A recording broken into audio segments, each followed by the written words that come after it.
Coé navigue en pleine tempête. L'animateur radio fait l'objet de 3 plaintes, dont 2 ont été déposées par Julie, supposée victime de viol.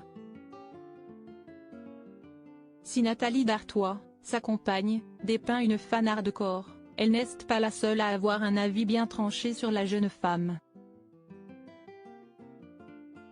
Depuis le mois de novembre 2023, les auditeurs de Énergie ne retrouvent plus Sébastien Coé à l'antenne comme tous les après-midi. L'animateur de 51 ans, d'un commun accord avec la station, a décidé de se mettre en retrait. La raison ? Il est visé par 3 plaintes, pour viol notamment. 2 d'entre elles ont été déposées par la même personne, une certaine Julie, venue témoigner masquée puis à visage découvert dans l'émission TPMP.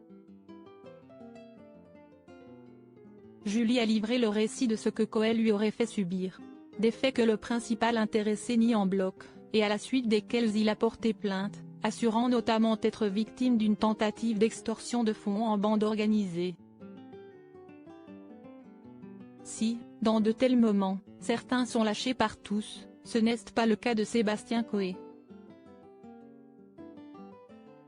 Outre le soutien de sa compagne Nathalie Dartois, Coé peut aussi compter sur celui des personnes qui l'ont mis en garde sur une possible tentative d'extorsion. Des connaissances de la plaignante Julie. Ce vendredi 8 décembre, le magazine Closer a recueilli les propos de Nathalie Dartois au sujet de l'affaire concernant son chéri Coé, mais ce n'est pas tout.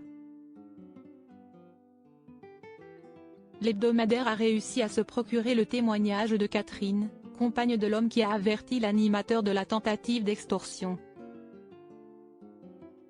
Et cette dernière n'est pas tendre avec celle qui accuse Coé.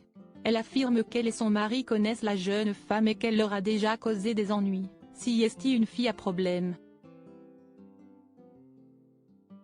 Elle s'est d'ailleurs immiscée dans notre vie de couple.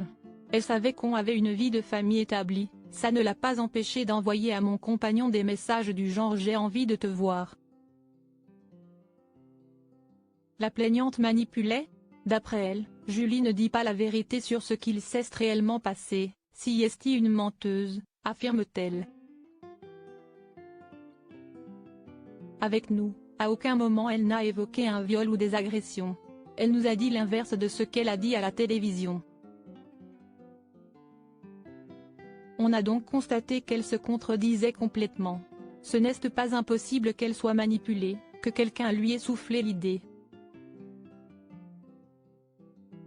Le couple s'est même déclaré prêt à donner tous les éléments et à témoigner pour l'enquête. Sébastien Coé reste présumé innocent des faits qui lui sont reprochés jusqu'à clôture du dossier.